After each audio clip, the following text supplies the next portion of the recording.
Tout savoir sur l'actualité politique en Guinée-Conakry en 15 minutes, du sommet à la base, c'est dans votre émission Oroya Politique. Tous les jeudis, retrouvez Sardi Kondi pour un quart d'heure dans le débat politique. 17h, 17h15, des personnalités de la classe politique guinéenne ainsi que les cadres du gouvernement actuel vous donneront de mieux apprécier le thermomètre de la politique locale. Oroya Politique, ensemble relevant le défi de la bonne gouvernance. Émission à suivre également sur nos différentes plateformes numériques.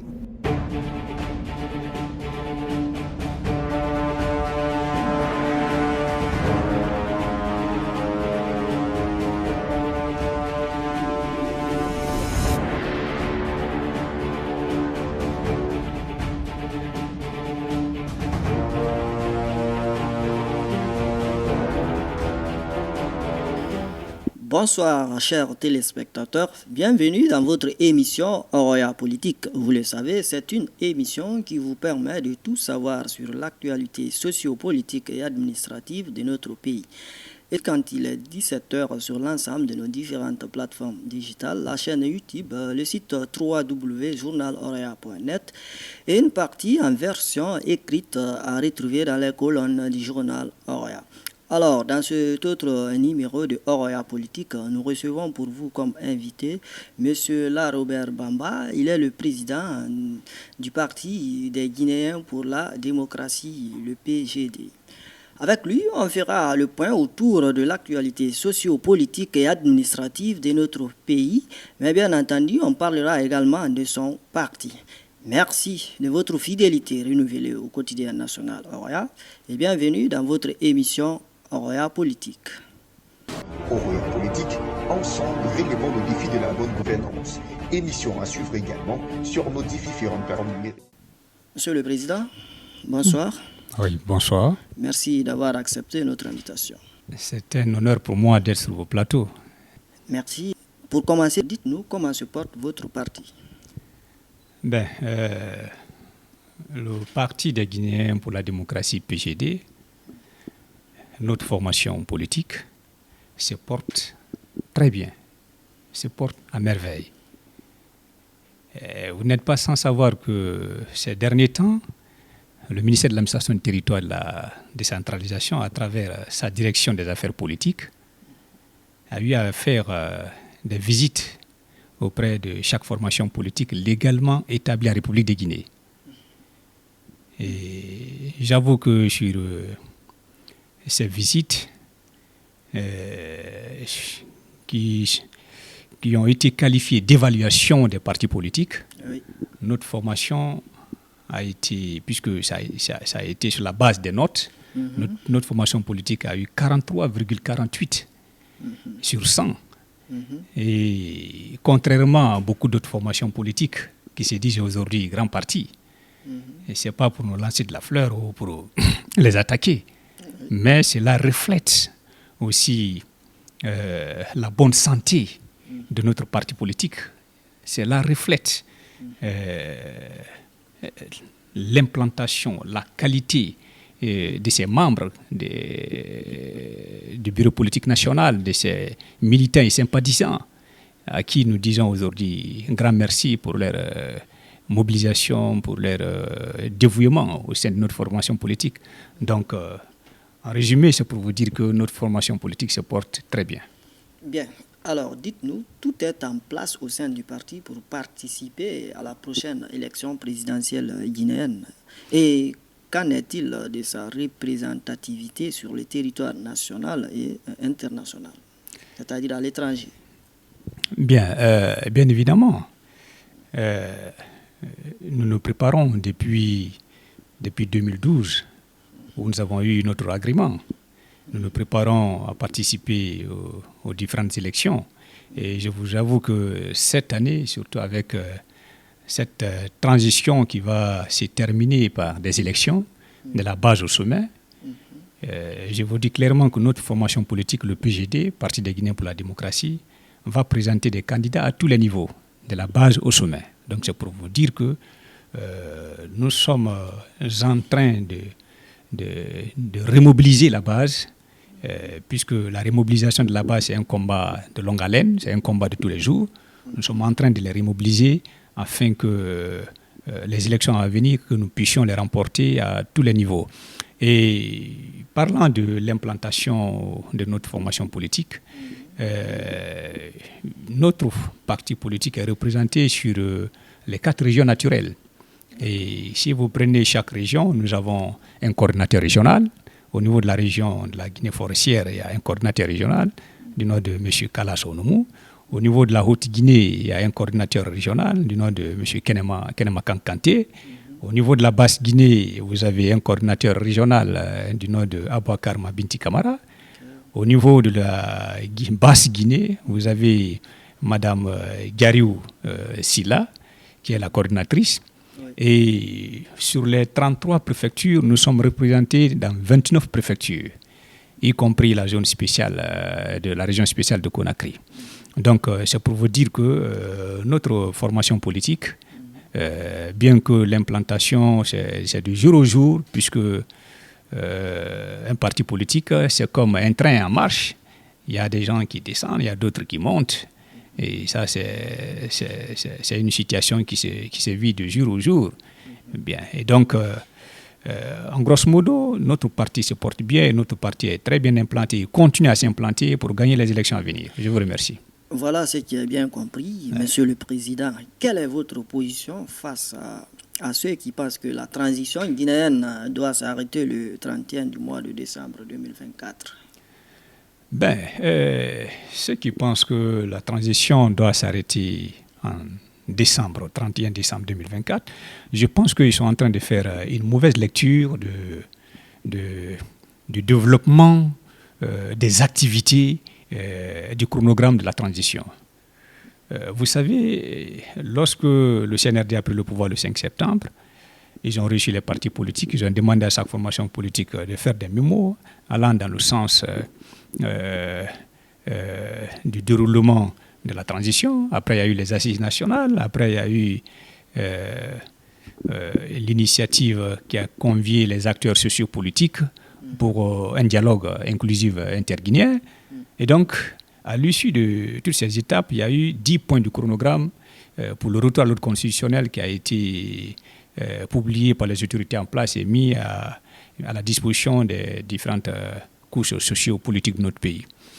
Et donc, quand vous faites la lecture sur les différents points du retour à l'ordre constitutionnel, il y a une activité essentielle qui est le RAVEC, le Programme national de recensement administratif à vocation d'état civil. Et c'est ce programme de RAVEC qui va nous permettre d'avoir un fichier électoral qui ne sera pas contesté, qui ne souffrira d'aucune contestation, qui va nous permettre d'organiser les différentes élections.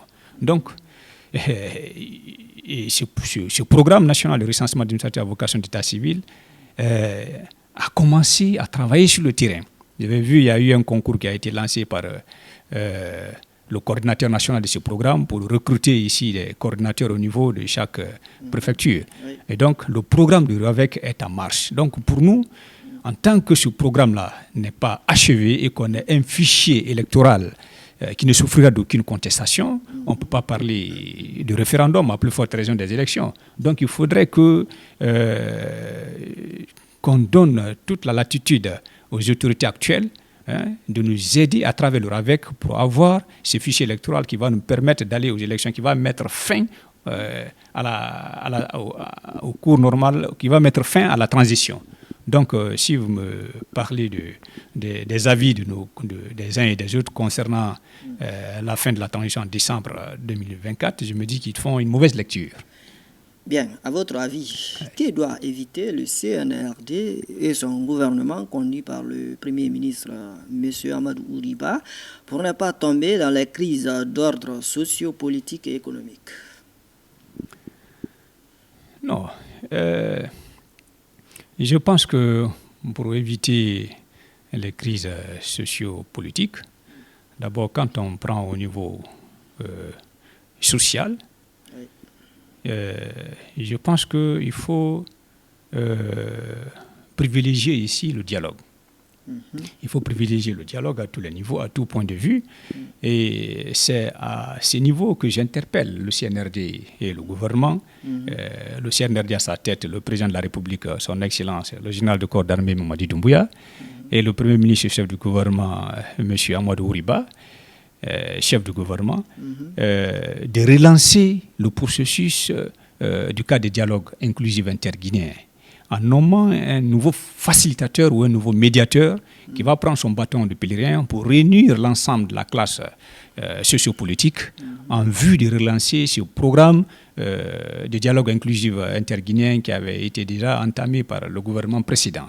Et donc je pense que cela pourra régler les conflits sociopolitiques de notre pays. Maintenant, sur le plan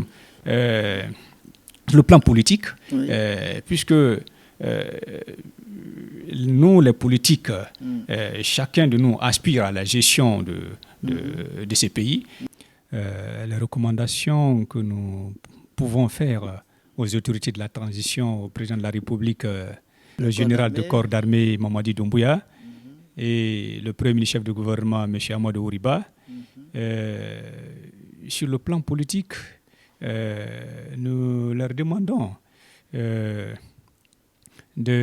donner des consignes claires et précises aux différents ministres en charge des affaires politiques et des affaires également, des affaires sociopolitiques, parce que le ministère de l'administration du territoire gère les associations et les ONG et gère également les politiques. Et donc, il faudrait qu'ils donnent des consignes claires et précises pour les permettre de mettre des bouchées doubles afin que les dispositions soient prises dans le cadre de l'accélération des activités liées au retour à l'ordre constitutionnel. Oui. Et surtout en ce qui concerne le programme national de recensement administratif à vocation d'état civil, le RAVEC. Et également, il faudrait qu'il relance le dialogue socio-politique interguinéen. Et donc, je pense que si des dispositions sont prises pour l'accélération de toutes ces activités, et ça va permettre au moins à atténuer la tension politique au sein de notre pays. Et bien, également, sur le plan économique, et je pense que la Guinée doit continuer à vivre. Le peuple a besoin d'avoir une vie décente, d'avoir une vie aisée, de vivre aussi comme tout autre citoyen des pays environnants et des grands pays développés. Parce qu'aujourd'hui, il faut quand même reconnaître que le panier de la ménagère est très, très, très difficile. Et donc, il faudrait que le ministre du Plan, le ministre des Finances, le gouverneur de la Banque centrale, que les autorités actuelles les donnent des consignes claires afin qu'ils puissent prendre des dispositions allant dans le sens de l'allègement du panier de la ménagère, mais aussi les grands travaux les grands chantiers qui sont déjà lancés, et les infrastructures routières, les infrastructures sanitaires scolaires, universitaires, surtout quand on prend les infrastructures scolaires. Il y a encore des préfectures et des sous-préfectures qui n'ont pas d'école décente, pouvant permettre aux élèves vraiment d'être dans des conditions idoines pour pouvoir apprendre à lire et à écrire. Donc je pense que si ces consignes données par les autorités au plus haut niveau sont entendues par les différents ministres sectoriels, les différents directeurs, je pense que ça pourra économiquement donner un ouf de soulagement à nos différentes populations. Donc, par rapport à cette question, voilà ce que j'avais à dire sur le plan social, politique et économique. Je vous remercie. Voilà ce qui est bien entendu, chers téléspectateurs. C'était donc la première partie de votre émission Oroya Politique. On se retrouve pour la suite de cette émission juste après cette courte transition. Oroya Politique, ensemble, réglons le défi de la bonne gouvernance. Émission à suivre également sur nos différentes plateformes numériques. Univers des métiers, découvrez les vrais talents cachés de nos différents corps des métiers en Guinée à travers votre émission Univers des métiers. Tous les samedis à partir de 22h sur la chaîne YouTube du quotidien national Oroya et nos différentes plateformes digitales. Univers des métiers est une émission qui donne la parole aux vrais professionnels des métiers. Ces faiseurs de société vous émerveilleront par leur talent de génie créateur.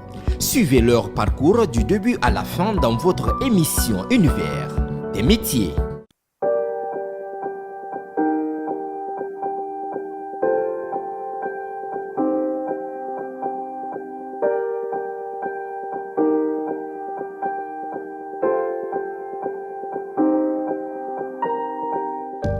Voilà, aimables téléspectateurs, des retours ici sur ce plateau pour continuer la seconde partie de votre émission Oroya Politique qui reçoit aujourd'hui pour vous comme invité le président du Parti des Guinéens pour la démocratie, M. Robert Bamba. Monsieur le Président, quel type de programme, de projet de société aspirez-vous si un jour vous êtes élu président de la République? Vous savez, nous, au PGD, le Parti des Guinéens pour la démocratie, notre formation politique qui aspire à la gestion de ces pays, nous avons un programme de société qui est transversal, qui touche tous les citoyens guinéens, toutes les communautés, toutes les régions, toutes les ethnies. Et donc, c'est pour vous dire que la base, le b.a.-ba de notre projet de société, c'est sur les services essentiels. Les services essentiels sans lesquels la vie des citoyens guinéens ne sera pas vraiment respectée. Et quand on parle des services essentiels, vous avez le droit à l'eau, le droit à l'électricité, le droit à un toit, le droit à la santé, le droit à l'éducation. Et donc, pour nous, l'éducation doit être la base fondamentale du développement d'un pays. Et c'est pourquoi d'ailleurs, dans notre programme de société, nous avons un aspect qui est beaucoup plus accentué sur la formation. C'est-à-dire quand vous prenez la tranche d'âge de 20 ans, de 30 à 50 ans, pour nous, cette tranche d'âge-là, qui est active, c'est-à-dire la population active, la tranche d'âge de 30 ans à 50 ans, devra bénéficier ici de l'accompagnement de l'État et en les formant sur le tas, c'est-à-dire dans les chantiers. Donc il faudrait que la population active ait du travail, ait de l'emploi, et avec des cours du soir. Donc la formation continue pour cette population active. Quand vous prenez également la tranche d'âge allant de 20 à 30 ans, et ça c'est l'enseignement obligatoire pour ceci-là, surtout au niveau de la formation technique et professionnelle. Et pour nous, cette tranche d'âge étant une population vraiment plus active que la tranche d'âge de 30 à 50 ans, devra vraiment bénéficier de l'accompagnement de l'État en termes d'infrastructure, parce que quand on veut vraiment mettre les gens dans les conditions idoines pour pouvoir apprendre, aller à la formation technique ou à la formation professionnelle, il faudrait des bâtiments conformes, des infrastructures conformes à cela et bien équipés. Et notre programme de société prend en compte tout ça. Quand vous prenez également la tranche d'âge allant de 6 ans à 20 ans, ça c'est l'enseignement, c'est de l'éducation obligatoire. Il faudrait que cela soit obligatoire pour tous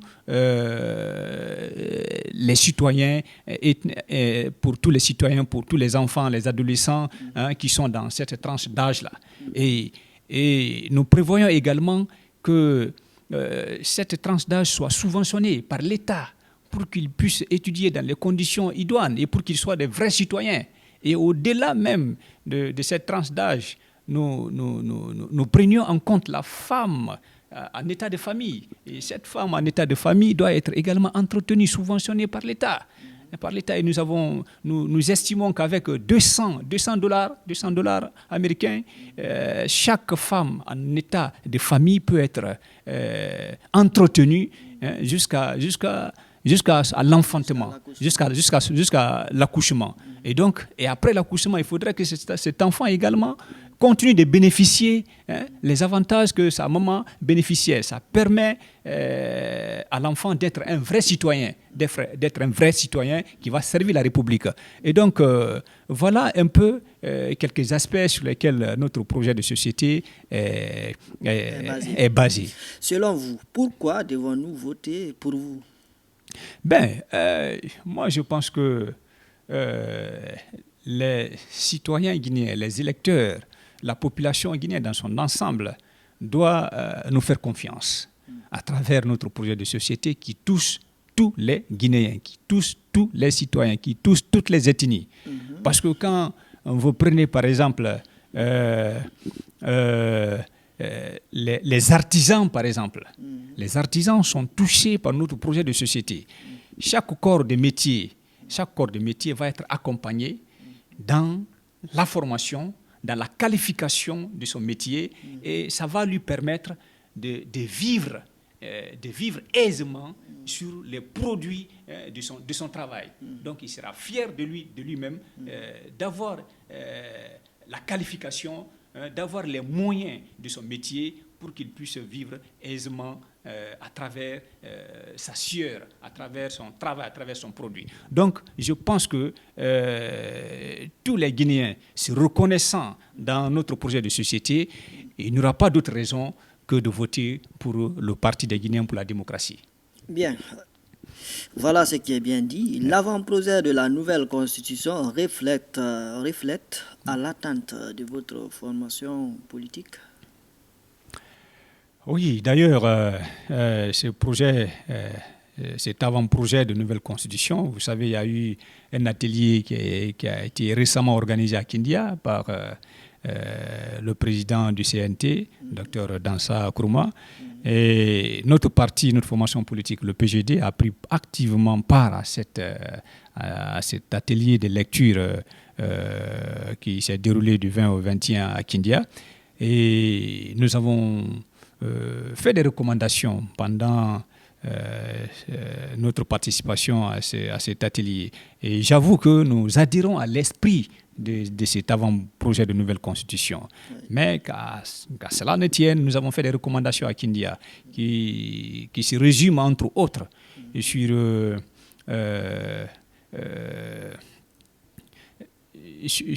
l'option qu'on doit permettre, qu'on doit donner à chaque citoyen guinéen de s'enrôler dans l'armée, et surtout les citoyens se retrouvant au niveau de la formation technique et professionnelle au niveau universitaire, parce qu'il faudrait que notre armée soit désormais une vraie armée républicaine. Et donc on ne doit pas obliger les gens à travers la Constitution de s'enrôler dans l'armée. Donc pour nous, ça doit être une option.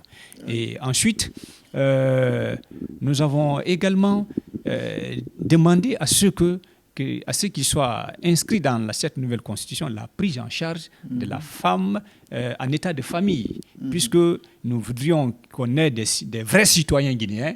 Et si la femme en état de famille est subventionnée, est prise en compte dans le programme, dans la constitution, en termes d'accompagnement, en termes de subvention, nous allons construire la Guinée de demain avec des vrais citoyens qui serviront la République sans embâche. Donc voilà un peu quelques recommandations que nous avons eu à faire dans ce projet de nouvelle constitution, dans cet avant-projet de nouvelle constitution.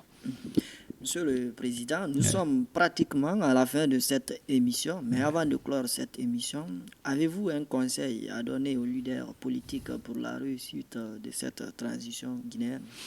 Bien évidemment, parce que depuis le 5 septembre,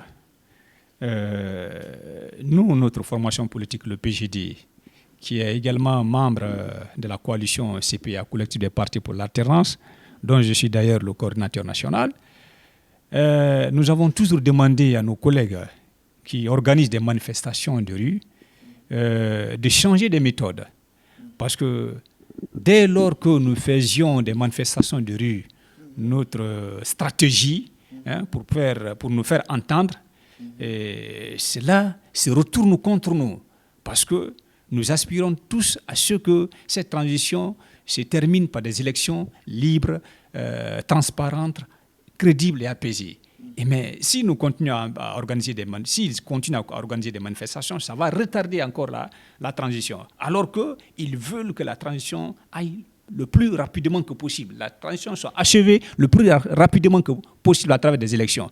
Mais on ne peut pas demander, on ne peut pas vouloir l'accélération de la transition et poser des actes allant dans le sens de retarder la transition. Donc je pense qu'il doit vraiment changer de stratégie et surtout privilégier le dialogue, privilégier le rassemblement autour du CNRD, autour de son président, le général de corps d'armée Mamadou Doumbouya, et de son premier ministre, M. Amadou Ouriba, pour que nous puissions aller rapidement aux élections à travers un fichier électoral qui ne sera pas contesté, qui ne fera aucun objet de contestation à travers le RAVEC, pour que vraiment les élections qui vont être issues de cette transition soient une élection transparente, crédible et apaisée, dont le résultat ne sera pas contesté par qui que ce soit. Donc voilà cet appel que je le lance. C'est un appel de rassemblement, un appel de soutien, d'accompagnement de la transition, d'accompagnement du président de la transition, son Excellence le général de corps d'armée Mamadou Doumbouya,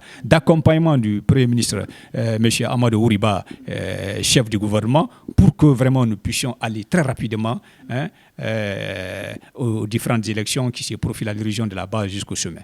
Je vous remercie pour votre question et pour votre attention. Monsieur le Président, il ne me reste plus qu'à vous remercier d'être passé sur ce plateau de l'émission Roya Politique. C'est à moi de vous remercier. Voilà, aimables téléspectateurs, comment on se quitte au coin de cette émission Roya Politique. Merci à tous de l'avoir suivi, sans oublier côté cadrage Abouakar Bangoura et Suleiman Nef Kamara. Mais avant de vous quitter, un conseil, prenez soin de vous, car chaque jour est une vie. Merci, bonsoir.